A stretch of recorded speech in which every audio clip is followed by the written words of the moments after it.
Hey, yo, Beef, is this Mike live, dog? This episode is brought to you by our sponsors, Four Corner Brewing Company and Top 10 Records. Drink a beer locally and spin some tunes at the oldest record store in Texas.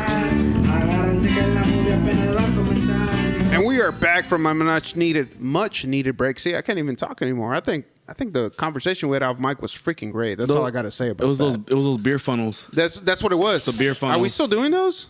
We are. Yes. We keep it classic.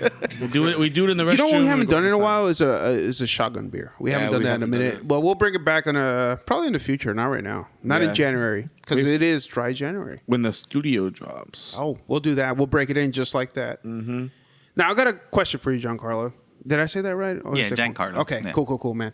All right, so what influenced you to start the Dallas Survival Zine? Did I say that correct? It's a zine. Zine. Okay. And I like to explain that to everybody too, because not a lot of people understand the format. Okay. A zine is just basically a shorter version of a magazine, so hence the zine. Hell yeah. It was big during the punk era, and they kind of used it for a lot of like rebellious factors, trying to again put information out there. Okay. But as far as inspiration, it was kind of similar as to what I said earlier when I had a friend tell me about that don't pump gas after nighttime. Well, I told him about that, and he kind of told me about his list of rules. So I started writing them down on a notebook, and then then I started to add pieces to them, and that's kind of more or less how I started to find my voice, I can say, in regards to writing, because I like to think that I write in the manner in which I speak. Okay. You know, when I'm talking, trolling or talking shit, whichever one you would want to call it. But you call it talking shit. Basically.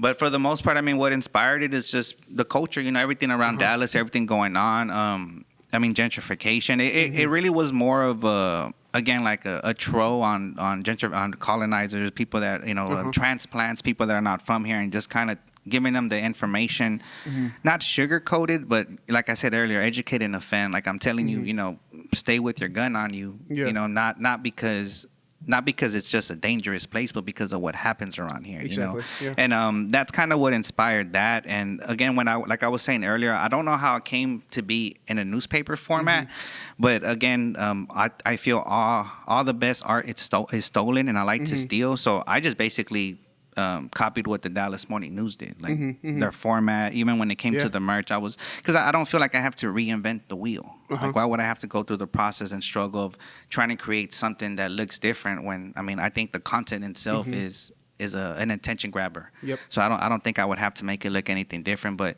for the most part, I just kind of mimic what they were doing, but in regards to the content, I was just more tapped into what's going on locally. Okay. And I think that's for the most part what I try to aim for, is try to speak on things that are going on locally, so the locals can relate to it, and they can kind of laugh at it, be entertained by it, whatever, just have some type of feelings towards it. But as far as inspiration, I would just say, being born and raised here is what inspired me, and just kind of seeing how on social media, Oak Cliff is portrayed, on the reels and on the posts because of Bishop Arts. Yeah. But them not knowing, like a couple of years ago, most of Bishop Arts was halfway houses. Yep. You just had a bunch of people that were not all the way there, all there, just wandering around in gowns. There was a guy that would throw pennies at people. Yep. There was a guy that, can I borrow $1? He'll go up to everybody asking them that. And one question I asked, I've never looked into it, is like, man, what happened to all those people? Because they demolished all these halfway houses and just put up a bunch of apartment complexes, And then one thing you said earlier, how people that are not from here, how they kind of look at us as the outsiders, even though we've been here the longest.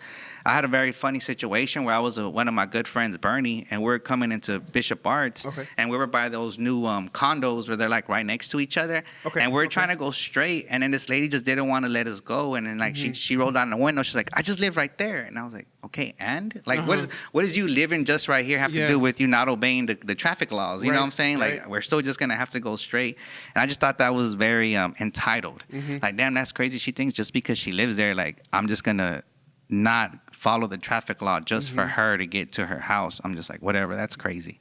But for the most part, I think that was the point of all of this, to kind of just let people know what's going on around here. And this is just volume 1. Like volume 1 was just a collection of what I had written before. And once I seen people kind of like start reading it and start giving me feedback, I started kind of think what I want to do with it next. And I will say volume 2 is way different than volume 1. It is going to have a lot of the same similar pieces where I'm speaking about a lot of local stuff. But I will say it did get very political, you know, and only because it was hard to not be, because when I'm reading these articles on the news, on these websites that I'm on, you know, they all started to become political. So it was kind of hard to find other source material when that's the only thing that I was reading. So that's why volume 2 kind of became very political. And even though I tried not to make it, I just tried to make it, man, let me just make it about like what's going on again in the culture. But every other week there was something going on in regards to you know, and I get it. Like some people don't want to be pushed into that because they're like, oh, I don't deal with politics and stuff like that. But I would like to think people are grown enough to understand. I guess my comparison is like politicians or politics are like the stock market. Like, yeah, you may not know about it. You don't have to be involved. You can probably live your whole life being ignorant of it. But there's people making millions and billions of dollars on the stock market. There's like a whole nother world going on in the stock market because they're able to take advantage of it and, you know, do what they can with it. And people would just rather not, just because it's just too much. And I'm not that type of person. You know, I want to push things in front of people. I want to get people. Like one of my goals is to get a cease and desist from somebody. Like I want somebody to send me a cease and desist and say, hey, stop writing about us or stop saying this about us. You know, and I mean, I haven't came close yet, but I think that's the goal. So volume 2 got very political because it went from being like these tips that I was dropping, and I started changing the format to memos. And they were more speaking about what we can do as a community to kind of help out what's going on. And I mean, I don't care about taking this out or what, but I can speak about certain situations where I am going to name drop. So, I mean, it really depends how y'all feel about it. But it kind of started when that guy that owns Revelers Hall. Yeah, him. It kind of started when he was bashing the owners of Olmos. And it was one of those situations where I was reading what he was posting, and it was just I was kind of left in awe, like, damn, bro, like, I'm reading this and you think you're cooking, but like you're not. Like you're offending like a vital backbone to the community that you pretend to be a part of. And you're basically saying, oh, I'm bad, but you did the same thing I did. And then it's like, well, yeah, you know, like that's the only way we can win, you know, by doing it the way that you did it. But when we do it, it's not like, then you get offended by it. So that's kind of what kind of kicked that off in a sense, because one, it just kind of struck a nerve to me. Like, I'm like, damn, this person thinks that he can pass judgment just because he came here and like he basically created Bishop Arts in the sense of like the way it was set up. And they posted like this thing because I just thought it was funny because the foundation that he started basically had to post something and say, hey, he's not with us anymore. You know, they busted that Mean Girls. He doesn't even go here. You know, and I just thought that was funny. You know, so then I took out. Well, I released like a little post where I just kind of copied their format and I just kind of did something funny with it because there were like questions that we get, and then I put questions that we get on the Dallas Survivor Zine, like what is a colonizer, and I just kind of broke it down and in my definition. Everybody has their own definition, but I would like to. I want to say that that's kind of what started that transition into being very tapped into the community in that manner. And then also, like I mentioned earlier, by reading the books and how a lot of those I guess the pattern that I saw was that newspapers or print form was what was being used to spread the word at that time. So that's kind of what led Volume 2 to being a lot more political. And then I also met a friend at that event that I met you at when we were over there in Bishop Arts. And I can't recall her name, but she told me about, she was looking at my zine, and then she told me about one similar because she's from Lebanon, and they have like a whole community where, you know, the whole Palestine situation, you know, that's in regards to her. And she was telling me that they did one where they did the New York Times, but they switched it to where it said the new war crimes. And I was like, man, why didn't I wish Dallas Morning News had something like that, you know? So I thought that was real tight. You know, she even sent me pictures of it. But she was one of the ones that was telling me about like how newspapers are kind of, you know, still a thing within, you know, different communities in regards to spreading the word. And I thought that was very insightful. And then she also sent me a reel. and it was basically the Black Panthers. Okay. So I didn't know this. I just found this out. So the Black Panthers, they had their own newspaper. They had like 30-something thousand subscribers, and they would just have people that would subscribe to them. And that was the reason why the government feared them the most, because they had such a big outreach. And they were able to get news spread very quickly, and they were able to write what they wanted to write without anybody censoring them. And then I looked them up online, and they have like a bunch of PDF files where you can kind of see them. They're scanned in. Bro, they're what I would love for this to be. Like, it's 100% political, like very ACAB, you know, like very all of that, you know, and that's what I would love for this to kind of transition towards, and that's kind of what it is doing on Volume 2. So Volume 2 is going to be very similar to Volume 1, except I'm adding, you know, more of those memos that I posted on my social media. I'm adding ads, and I'm adding coupons. Okay. And I think for the most part, it's going to be basically the same. And I'm hoping that that's going to be released. If I get accepted to the Dallas Book Fair, I want to release it there. Okay. So I kind of bring in a bigger crowd. I have a question though. Like, so touching back with the whole argument with Reverse Hall, right?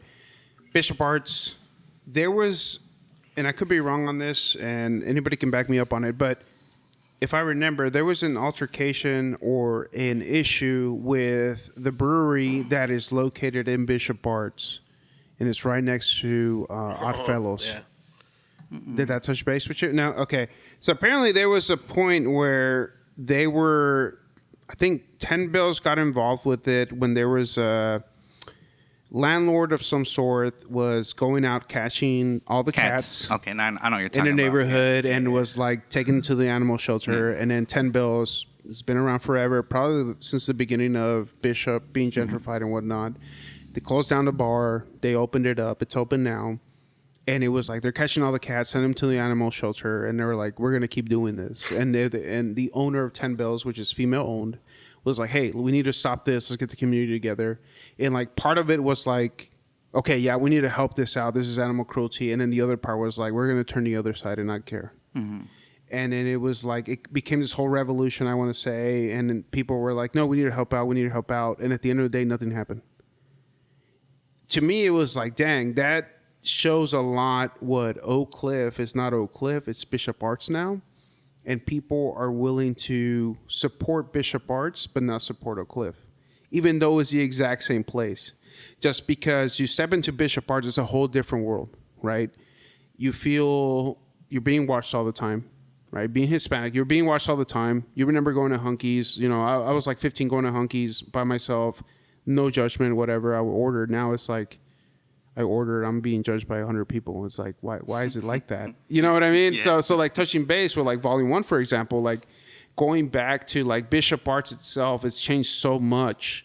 And like you said earlier, like this person felt entitled because she lived there, but she wasn't obeying traffic laws. That's the exact same way I feel. You know, I don't live here in Oak Cliff anymore. My parents still live here. I was born and raised here. But it's like, I come here and I'm just like, man, I hate this. It's not what it used to be. Like, I remember when this was a trap house. Now it's like a 2-story, you know, condo. Yeah, you know, and they're living their happy life, you know, Porsches and BMWs. And yeah, that's what's up. But like, it's affecting everybody around because it's like, bro, I remember when I used to like buy my weed from here.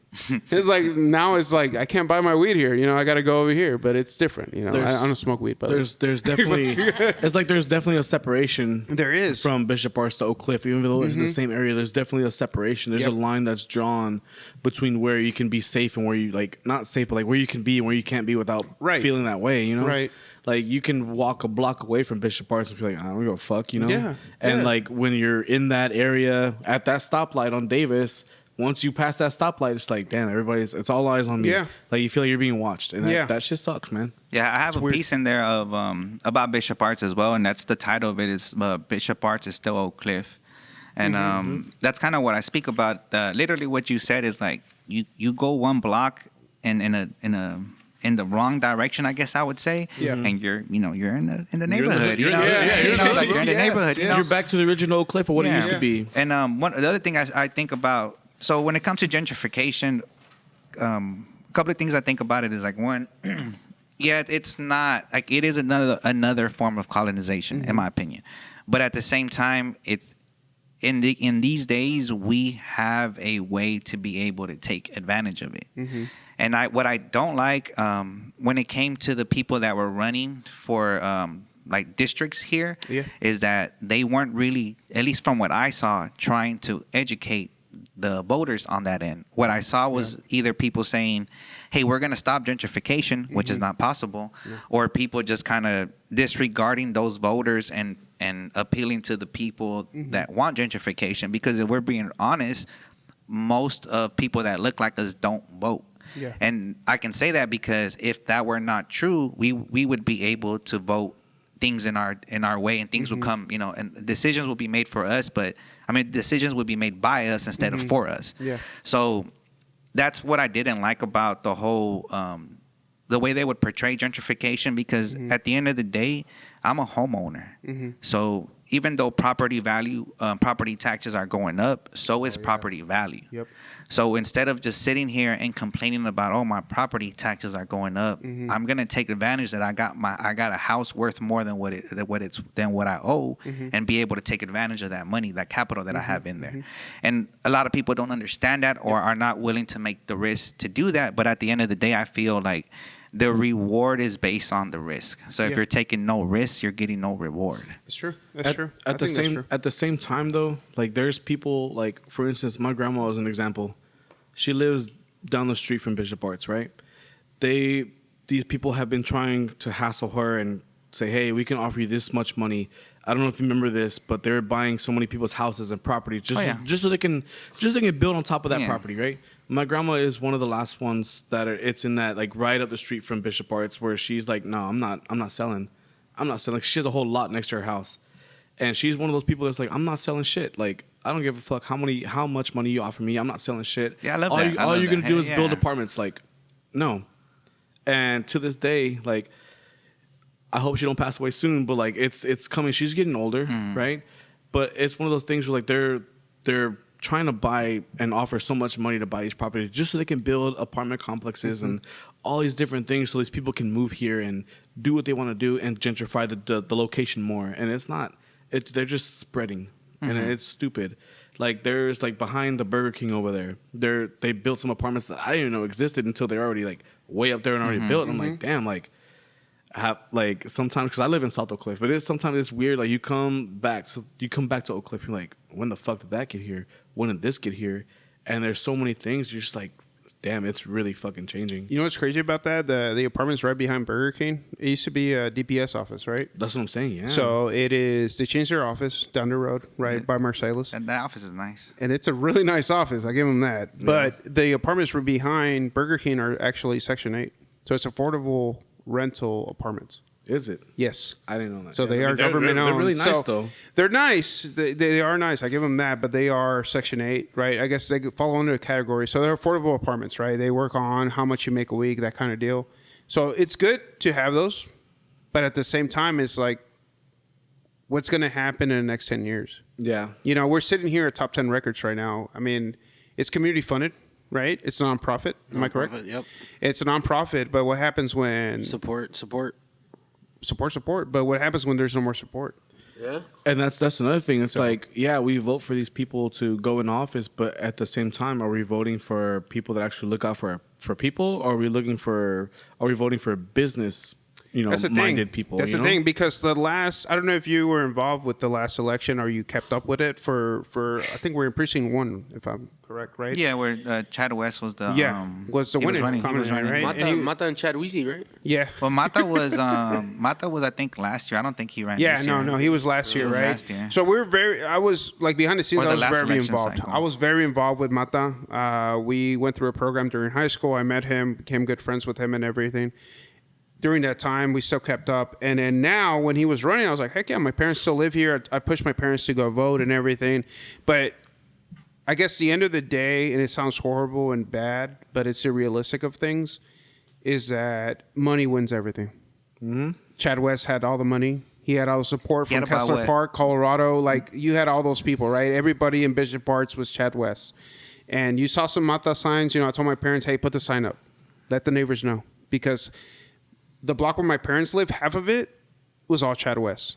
and there was like Mata was at my parents' house, and then like two houses down was another Mata sign, and nobody else could vote. And it was like, I'm looking at it, I'm like, we're gonna lose, because you would go to the Mata, meetings, and you would see the people involved, and there. And I'm not talking bad, but it was like a quarter of it were able to vote. The other ones, they were not able to vote, and they were there supporting as much as they can. And again, it goes back to money. You went to the Chad West meetings, and you were like, okay. They pull up in BMWs and Mercedes, and you look at their wrists, you look at their shoes, you're like, yeah, this is bad. Yeah, but I agree with the whole money thing, but I also like to think or say that it's still the fact that we don't go vote. Yeah. Like people that we all know those people that they don't care. They just don't vote, and that's the issue. Like if the people that could vote would vote, then we'd be able to have some wins. But 100%. Because we don't, and then I agree with the whole money thing, because I forgot they raised, let's say it was like 800,000. I think Chad West raised like 98% of that, or like 90% of that, Yeah. And I get it. I get who he appeals to, and I get why people vote for him and why he's been so successful, because the people that he appeals to vote. Like they go out there and they know that it's going to be in their best interest to vote for Chad, in comparison to like our people like us. I knew Albert Mata ran, but besides like what I saw on Instagram, I really didn't see his presence, and I think that's the issue. And not just with him. I'm just talking about across the board. Yeah. As much as I hate to say it, I was getting Chad stuff to my house, and I don't even live in this. I don't even live in this district. Okay. So it just goes to show you the reach. And then when I would post them on social media, people would respond and say, "Yeah, look, I'm getting these pamphlets. I'm getting this," and that's the the whole money aspect of it. The push of it, yeah. But I would also feel though that if someone were to able to tap into the community and be able to get like a movement of people actually trying to make a change. I want to say Rayos does that very well. Vecinos Unados does that very well. But I also think it's because they have places like Olmos to make their like hub for the community, and I think that's what's been making a big change. And they've been getting under Chad's skin, and or at least been on his radar. And I think that alone is a big leap in representation. Yeah. But I still think it all goes back to voting. If we don't vote and we don't have people who have our best interests, on those panels or whatever in those seats, then it really doesn't matter. Yeah. We can talk all we want. Nothing's gonna change. Yeah, 100%. Also, I'm with you on that. Yeah. Also, let me ask you a question though. Do you think it's a lot of people that are just not willing to vote, or because I feel like people would vote, but they have the ability to vote, but I also feel like a lot of people are just a little misinformed, like on how to do so or what to vote for. Well, and because a lot of people, I feel like they just don't know what they're voting for, and they're too scared to read the long list of things they're voting for. People let's be honest, people are lazy. They don't like reading the whole thing, And I feel like a lot of people need to do that. Like, of course, like you might not see it because obviously it's not going to be. Sometimes you vote for things that'll happen fast term and happen right away, and there's some things that happen long term where you're like, oh shit, my taxes are going up for what? I voted for this guy. He said he's supposed to help me, but you didn't read the fine print, And I feel like a lot of people don't do that, and I feel like it has a really big impact on what they're voting for. And I feel like a lot of people are just misinformed on what they're voting for. Now, I do agree, and I do agree with the aspect of we don't know what we're voting for, because I can tell you personally, when I go vote, I have to sit there and read it out loud to make sure that it makes sense. And I know that that's written like that on purpose for average person not to be able to understand it. So I agree with that part, that it should be in a more simpler level, like at a lower grade level, I guess I would say. But also on top of that, when it comes to when you say like people are lazy, like they are. Like if you want to be involved, or if you want to be educated, or if you want to be informed, you have to make an effort. Like you have to say, like for example, I think Rayos, what they did is they posted like simpler translations of all the things you can vote on. Yeah. And I was like, I wish I would have had that before I went to go vote. I remember seeing that too. So I think that is a big help, but at the same time, I can be at my house reading that and be like, all right, cool. Let me get back on his Xbox. Yeah. Like it doesn't matter. Like if you're not getting up. Exactly. So when you say like, I think it is probably because people are either ill-informed, misinformed, or overwhelmed with the information. But I think at the end of the day, it's just people are not making an effort because they don't care how it affects them. Because the people that are affected by it, like for example, I go back to stocks. Like there's people that can tell you, oh, this stock is up, this stock is down, this stock is good, this stock is bad. I couldn't tell you anything about stocks because it doesn't concern me, so I don't care enough to learn about it. But when it comes to like local community stuff, that does affect me. So I like to make a point to at least learn something about it. And again, that's when I say that people are lazy. If they don't make that first step to at least know and get their own information, and they're just kind of going off of like clickbait or like clips or just what they find online, then they're never gonna have the proper information to make the right decision. And also, sorry to cut you off. Is like what he's saying is like people are going to find that information. How many of us, like for example, like I'll tell you something and you're like, hey, you should check this out, and you're like, oh yeah, I'll look at it later. And it's like you completely forget about it. It's voting date. Oh shit, I gotta go vote. And you see something about raising taxes, DISD for students, blah blah blah blah. It's gonna support this, but in reality, it's like raising taxes on everybody, not just like that certain district or something like that. Yeah. So it's like it goes back to it, misinformation for us not to do the research. So I think it goes both ways, right? We don't go and survey, study what that new law is or that tax inflation. That's what we can call it, right? And you're like, is this going to benefit me or not? It might benefit you for your future generation. It might benefit you now and then, or it might not benefit you at all, but you're like, oh, it sounds good, let me go vote on it. And you have no idea. So the way I see it is like, okay, so say they were to vote for something for Bishop Arts. Do any of us live in Bishop Arts right now? No. Right? Yeah, 100%. And you can call me out on that because I don't. Yeah, because I live 30 miles south of here. Yeah, 100%. We don't live in Bishop Arts. But when the time comes and there's a vote that's happening, and we're not voting on it because we don't live here, and then we come, like, if we're being honest, nobody lives in Bishop Arts until you're living at an apartment. Until there's an apartment complex you're living at. Yeah. So what you're not voting for is something for people that live here, for one. Two, when you vote for something, it's because you're visiting to Bishop Arts. You don't live in Bishop Arts. You don't live in a part where you can walk up the street and you're in Bishop Arts, right? So when you get mad that prices are going up on certain drinks for certain places, right? Like it makes sense. No, it makes sense. Like hear me out. I'm listening. It just makes sense. Like when they say like a vote for this, it'll bring prices down on this part. Like what bar is it? Is it Revelers or what is it? In Bishop Arts that we go to? Whitehall. We go to Whitehall, which is changed. It's not Whitehall anymore. It's Revelers Hall. Yeah, that place. Yeah, so say there's a vote, right? It's not like White Elephant. I thought it was Bishop Exchange. Is it Bishop Exchange? See, that's how you know I haven't been there. And I'm over here talking shit. Like that's what I'm saying. It's some shit. It's some shit. There's a vote. Like you said you got these pamphlets right for Bishop Arts. You don't even live in the district, but you visit this district. You come here all the time. That's something that needs to be voted on because you're a visitor. You come here all the time. But people that get these actually like letters and stuff, they live here. You're voting for them, but you're also voting for the place you come and visit to. So you can't get mad when the prices go up on certain drinks because. But also, when you vote, it goes off of your driver's license, off of your zip code. Yeah. So if you're in precinct 3, you can't vote for precinct 1. That's the other thing too. Yeah, and I'm not trying to shame you or anything. I'm not trying to put you under the rug, but I'm just like, it goes off of your zip code too, because I can't vote for Dallas County. Yeah, what I'm saying, I have to vote for my county. Yeah, no, that makes sense. But, I'm saying but I get you. I get where you're going with it. Yeah, like you're talking for some place or somewhere that you're not even because you visit residing there. You're not even living. You just all visit the time. So when you go there and the prices go up, you can't get mad about it because the people voted for what they want to vote for. Right. You know? I don't know. That's I know what you mean. Sorry, you're good. You're good. This is good. No, we're good. We're good. Big Mexico, you had a question, and it was something regarding something you and I, ventured off and studied a lot, and we enjoyed, and we talked about a lot at Four Corners Brewery when Four Corners was off Singleton in West Dallas. It's now known as Trinity Groves. You pause for a second.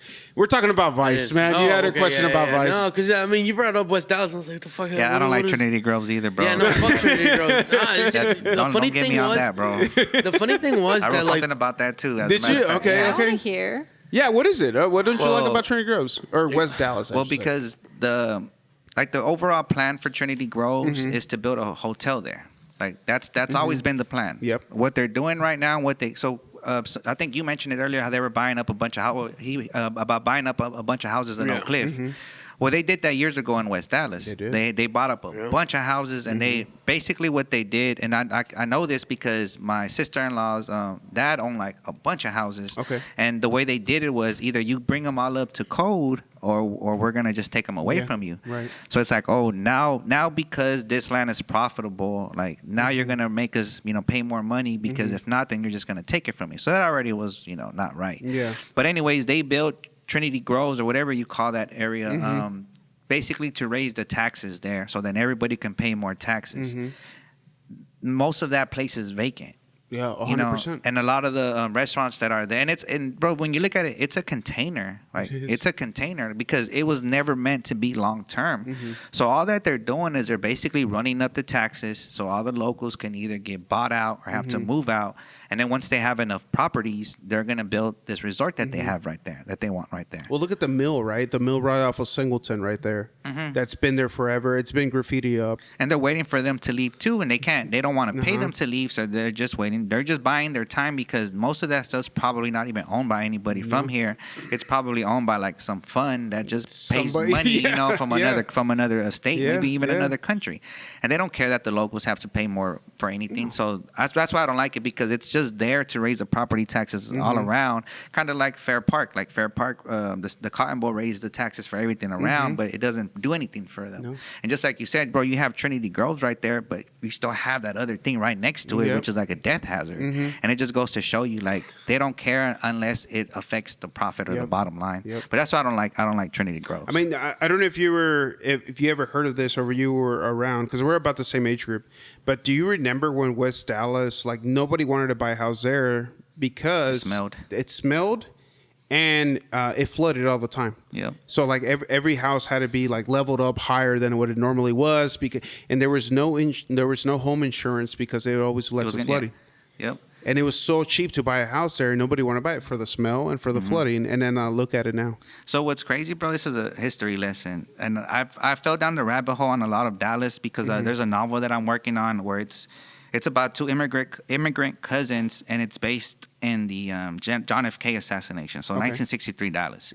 But crazy thing that I learned about West Dallas is that it was always like that. Like it never had no public water, like no public works. Since Like Bonnie and Clyde. yeah, like it was like that for a long time. When all of Dallas was having running water and Treacherous. plumbing, yeah, everything else was the devil's back porch. Like it was still very I guess like old school in a sense where they didn't have any running water. It wasn't up to date, right? Yeah, not by far. So what ended up happening was Dallas at this time Dallas, it was the first major city that was not built next to an ocean port or by a railroad. Okay. The railroad came here afterwards. Before that, like you had to build by one of those things to be a big city. Right. Dallas was literally only built for money. Like there was a point where Dallas had the richest people in the United States living in it. Like there was a point where it was more common to have a Rolls Royce, and if Okay. you were like in a Lincoln, they kind of looked at you like you were broke.